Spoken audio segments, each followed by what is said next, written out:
From the post-millennial, Kilmar Abrego Garcia, arrested in 2019 while meeting with MS-13 members, entered U.S. illegally in 2012. Yo, the things that they dropped on this guy. His rank of, how do you say that? Chequeo? I don't even know what that is. And his name was Chele. I want to show you this. We have this from Libs of TikTok. This video. Democrat U.S. Senator Chris Van Hollen is in El Salvador demanding that President Bukele do the right thing and release an MS-13 gang member who was, quote, illegally abducted. Let's roll tape. Well, I'm asking President Bukele to...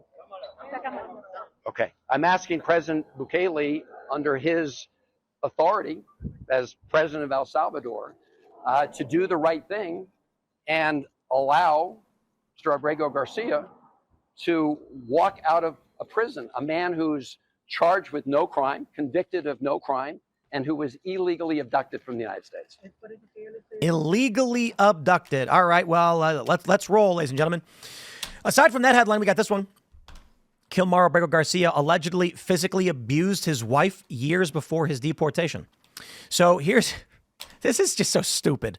I can't believe we're still on the story. Everybody who's listening, who watches the show, you know exactly what this guy is. You know exactly what the DOJ has been saying about him and why he was deported. Let me just add on top of this. Withholding of deportation, that's what was currently in place from the courts.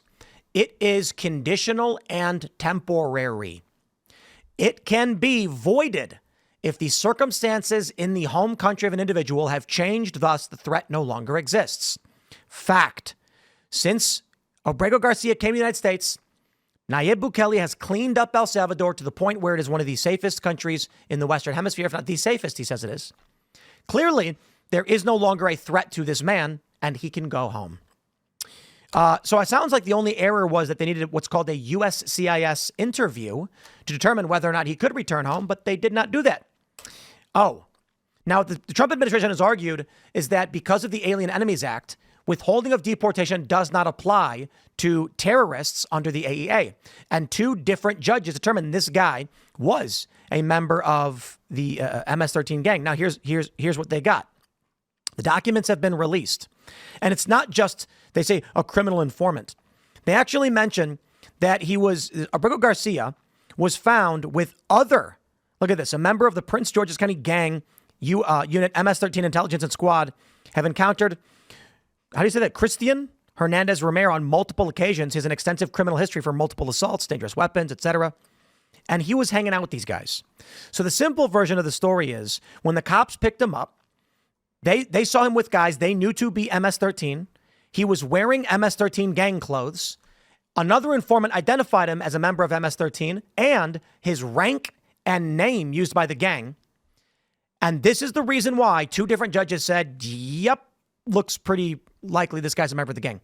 Now, he should have been deported. He had a deportation order. It was upheld by an appellate court.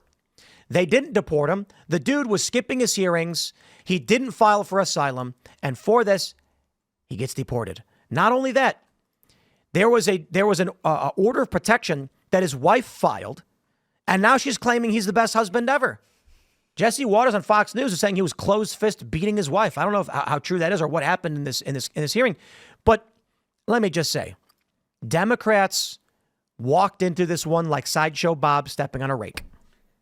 Best part about this is that Democrats are actually going to El Salvador asking President Bukele to release essentially, gang members. I'm not going to get into the whether or not they're terrorists, but asking them to release gang members that were in the United States illegally. There is nothing that I like better than when the Democrats take the side of the absolute bad guys and on an 80-20 issue. And they continue to do it. I think they should send more people down there. They should send AOC down there. Bernie and AOC could go down there and have another rally like they've been doing. Get them both together, have a big old rally. All the MS-13 guys can sit there and cheer for AOC, and I would love it. It'd be the best. If they're gonna take this side, I mean, it's only good for Republicans and for Trump. Mary, are you happy now that this evil man has been removed from our direct vicinity? Because we live right here in Maryland. But why are you asking me specifically? Well, because you are I'm a a West Virginian. You are, yeah, but we're like 5 minutes away from Maryland, and you are but a short and Yeah. tiny white woman who I am a fears- Marylander, actually, originally. Aha! You admit it. So it does make me proud of my state to not have this gang member in it anymore. Good. The story about his wife is kind of crazy, claiming beat that, her? claiming that their marriage grew stronger over time. And like, he's a good man at the end of the day, but she's like literally a battered housewife with like Stockholm syndrome. And they listed one of the gang members he was meeting with went by the name Bimbo. I don't know why that was his moniker in the gang, but I think she probably saw the name Bimbo pop up on his text messages and was like, who the fuck is this? And that's probably what precipitated the fight. I love Well, what do you think, man? Well, I think it's great that he's out of here. The country's a safer place. But I think it's just par for the course for the left now that no matter what Donald Trump does, if he says water is wet, it's dry, right? If I endorse oxygen, we love oxygen, right? They're going to hold their breath. That's what's going to happen. I mean, it's you live by TDS, you die by TDS. So now they're taking the side of someone who has been designated a terrorist or a member of a terrorist organization. These are the same people who said that the J6ers were terrorists, right? Yeah. That parents at school board meetings were terrorists, bad people. But now they're saying that this guy, he's just a misunderstood Maryland father. The Democrats are, and to your point, yes, they're taking the side of they do the if Donald Trump likes it, then we're against it. But not only that, they're on the side of people that are firebombing Tesla dealerships. They're on the side of Luigi Mangione, who's a murderer. The Democrats literally cannot help but say, we like evil. Yeah. That's straight up where they're at. And there is a meme portion to that. Taylor Lorenz came out and said, in America, we've always, we stand bad guys, blah, blah, blah, blah, blah. I mean, even so much as to the normies. Now, I know that the chat's going to have a conniption fit about me saying this, but to normies, Hamas are the bad guys, right? They look at Israel and they're like, Israel is America's ally, and that means Hamas is the bad guys. But the Democrats are all waving Palestinian flags. Yeah. Literally, the Democrats have gotten themselves into a position where they're just on the side of bad guys. Every I'd also time. like to add, sorry. No, I just wanted to add, they're calling him Maryland Man in all of these sub-headlines in every single article. And it just reminds me of the game that they play. Every single time it's something about black crime, they're called teens or youths.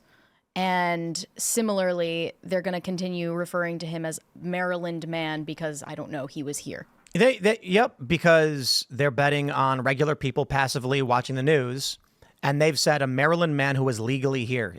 None of it is true. He was here illegally. A withholding of deportation is not legal status. It's temporary protected status. It's not legal status. And what they're doing is they're saying he was legally here.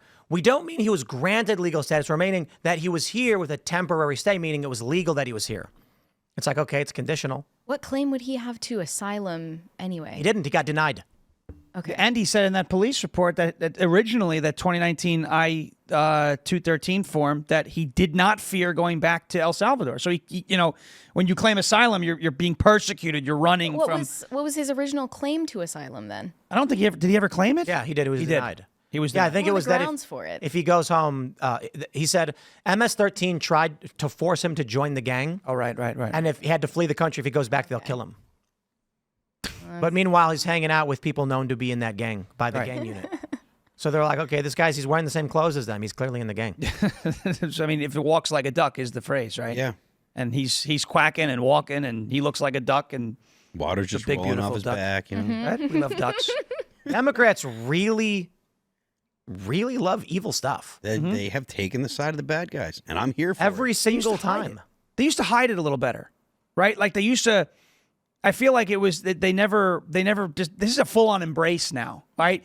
Where maybe they would have ignored this story in the past, or kind of maybe mentioned it once or twice, and then said, "Oh, this guy's really bad news. Let's find something else."